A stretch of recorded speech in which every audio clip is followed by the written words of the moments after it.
What's going on, y'all? Welcome back to another episode of The Jump. A lot of touchy topics within this last week or so. Big playoff reveal this past Tuesday. There's just a lot to get to. College basketball, the SEC ACC Challenge, Big 12 Big East. Great games on. A lot to get to. Let's get straight into it. So I'm gonna start out with my Kentucky Wildcats. We're kind of the topic of discussion this week in college basketball as of right now within the last 24 hours because we were the one team to take a loss. SEC ACC Challenge, it started out SEC dominance. I've said it numerous times. I said it in the offseason, the SEC was going to be the best basketball conference this season. Big 12 is obviously going to be amazing. I mean, there's no discredit there, but the SEC is incredible. So SEC starts out 9-0. And I mean, some were close, but there was a few domination performances, and the SEC just completely was terrorizing the ACC. Then it gets to the last game of the day. My Wildcats traveling to Clemson, South Carolina, and falling 70-66 for the first loss of the Mark Pope era. This game, you can sum it up between rebounding, free throws, and shooting. There's obviously been a ton of complaints about the refs, but I'm not the type to whine about the refs, and I mean I thought it was unfairly officiated, but when you're given the amount of chances you have at the end, as Kentucky, you have Ortega with 3 wide open threes. You can't complain when you're kind of in a way beating yourself. So I'm not going to talk about the refs. Free throws were terrible. Three-point shooting was terrible. And the rebounding was awful. From 3, we were 7 for 27. Worst shooting night of the year. 26%. And then free throws, we missed 7 free throws. 11 for 18. It was kind of it felt like it was going to be an upset because in the first half, Andrew Carr goes up to the line. And I'm like, oh, you know what? This is a guy from Wake Forest. He's played in these environments. He's played in much crazier environments than this. He's going to make free throws. He's going to be good all night. He's not hitting shots, and in the first half, he goes to the line, misses 2. Andrew Carr going 0 for 2 from the line is just definitely terrible to have. It's just, I didn't expect that at all. So there's that. And the rebounding. The rebounding is, when Amari Williams is not on the court, I'm worried. I didn't think it would be a problem. I thought Brandon Garrison, Andrew Carr, Ainsley Almanor, I thought they would kind of, take that role, let Amari get a breather. But it felt like as soon as Amari was out, nobody could get a rebound, and it was all Ian Shefflin from there. Obviously, he returned. Chase Hunter returned. They lose some good players off the team last year, P.J. Hall, and just numerous guys. But they still return key pieces. Brad Brownell, phenomenal coach. And that's kind of the story of the game. They kind of did everything when you're at the right time, and Ian Shefflin had 20 rebounds. That's incredible. He's obviously not the best shooter in the world. He's kind of the guy that we've known him as these last few years, and I mean, he's been so far. I know I talked about Chase Hunter in the offseason, expecting him to have a big year. He's having a really good year scoring, but Ian's averaging 12 boards. Some assists. He's probably their best player right now, and he just dominated us. There's no other way to say it. So, what a game for me and Shefflin. Now, I don't even know, he maybe had 4 or 6 points. I don't even know what he finished with, but yeah, that sums up the game. It's just just missing shots late, and I'm not super worried about it because it's we've seen this team hit an absurd amount of shots. This type of night's not going to happen very often.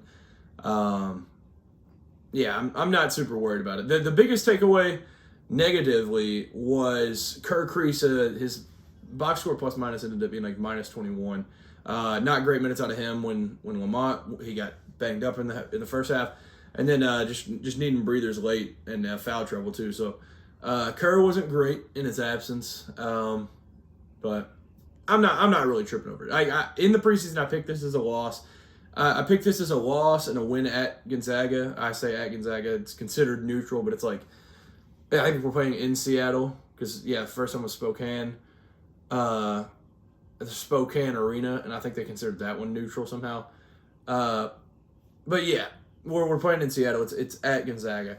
So yeah, I mean it's not a must-win game by any means, but it's gonna be not scary, but a little worrisome if you lose to Gonzaga in like a bad fashion.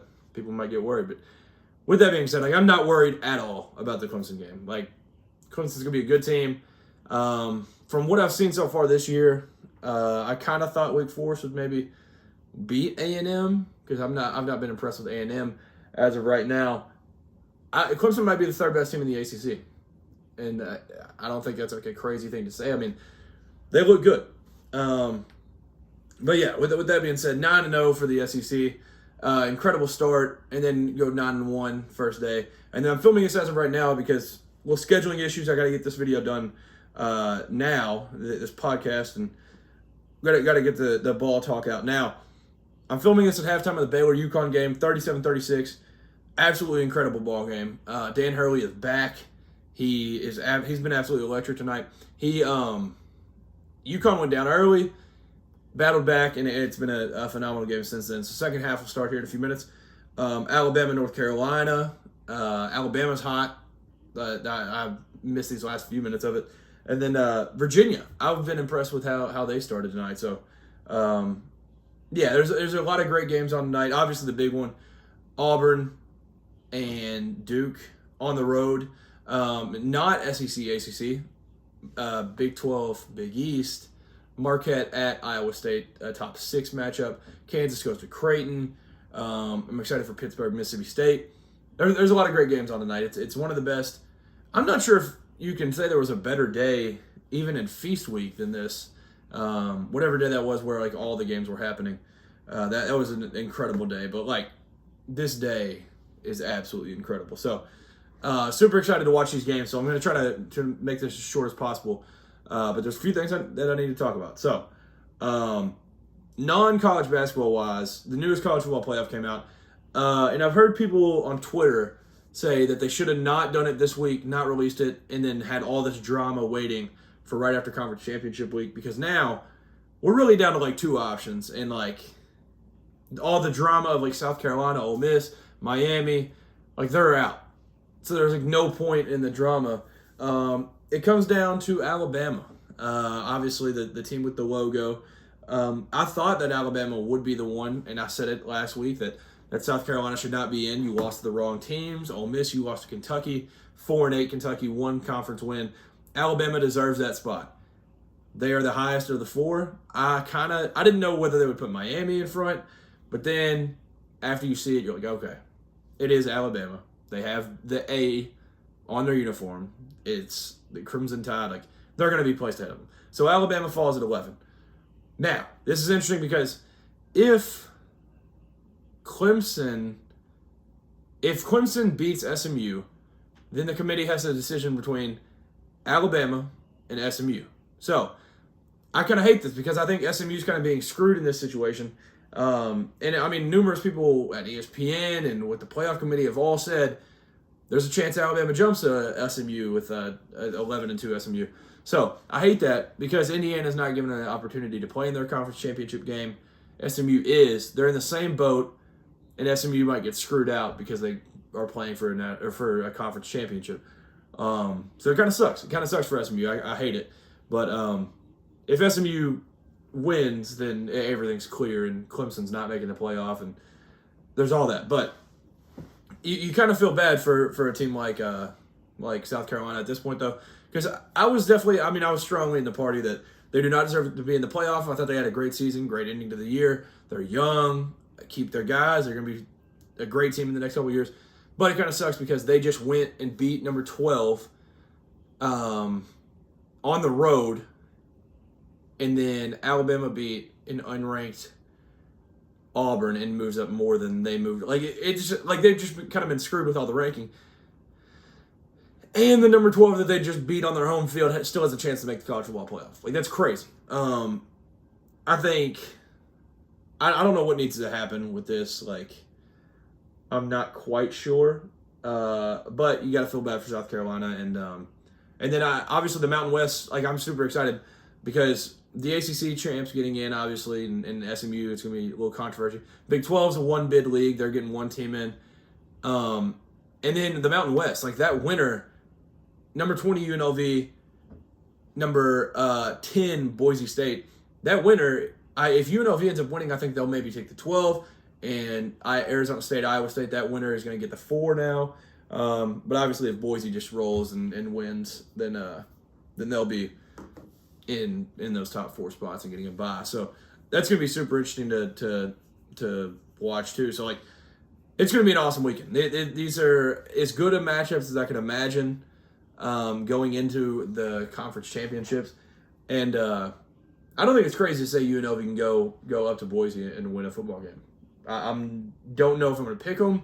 The picks will come out Friday, so I'll know before then. But it's going to be an awesome game. Like there's like legit, like these 5 are going to matter a lot. That one's on Friday night, the Mountain West one.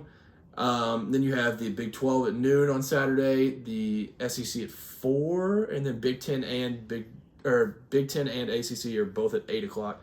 Going to be an electric Saturday. I'm super fired up for it. But yeah, it's just kind of crazy. Like and one other note, the most Penn State thing ever is that they could never get into the top 4 to make the college football playoff. They make the 12-team playoff, and now they're in the top 4. Like they're 3. Like that's the most Penn State thing ever. And then the other biggest note I think is Ohio State dropping to 6. Tennessee fans very mad because that would result in them having to go in the 9-8 matchup, go up to Columbus and play in the shoe instead of them getting the home game. And their arguments, obviously, the Michigan loss, but they also have 2 top 9 wins. Number 9, Indiana, number 3, Penn State, while Tennessee's best win is just number 11. So if you're SEC biased, then you obviously say, like, oh, Tennessee should get that spot, but I think what they did was correct. Ohio State definitely deserves it. So all of that being said, I'm obviously nothing else really matters at this point. Once the rankings were coming out, I was like, oh, okay, all right. I was like, Syracuse jumps Colorado. That's interesting because they can maybe make the Miami loss not seem as bad. Maybe they put Miami over Alabama. So like this was all like my live thoughts. Then I saw Missouri at 19. I was like, okay, they jumped up enough that like it's gonna look good for Bama. Bama's making it over Miami. So and if you haven't seen, like Cam Ward's voiced his frustration with it. So there's a lot of drama with it, definitely. Some more drama that needs to be fixed is the scheduling of just college football in general. So, obviously, some Ohio State fans, if they were in charge right now, they would have already fired Ryan Day. But the issue with that is, if you fire him after the season, you still have a couple more weeks until you do that. National Signing Day is today, as I'm filming this.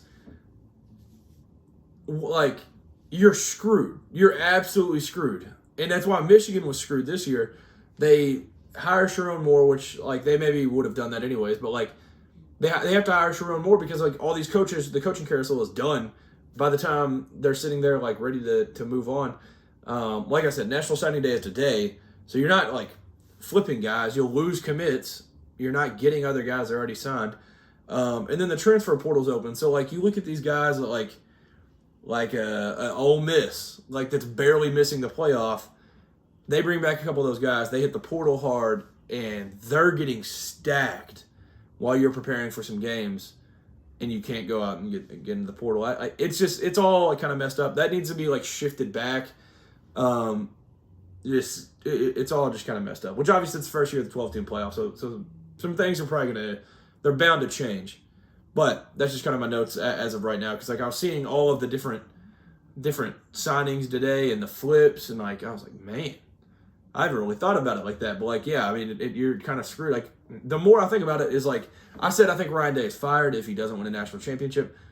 I think I got to walk that back. I don't think they can even fire him, honestly. I don't see a world where you could fire him because then you just screw yourself for an entire season. So I guess it's a sacrifice you may want to make if you're a fan of the Buckeyes, but I don't really know. The scheduling's just all messed up. But like I said, short video. Just wanted to get that out, and I'll be back for like a recap of the conference championships. So I'm super excited for those. Thank you all for tuning in. Enjoy the rest of the week. Enjoy this college basketball. Obviously, this is going up after all this incredible ball being played tonight. But have a great weekend. Enjoy these conference championships. And thank you for tuning in. Peace.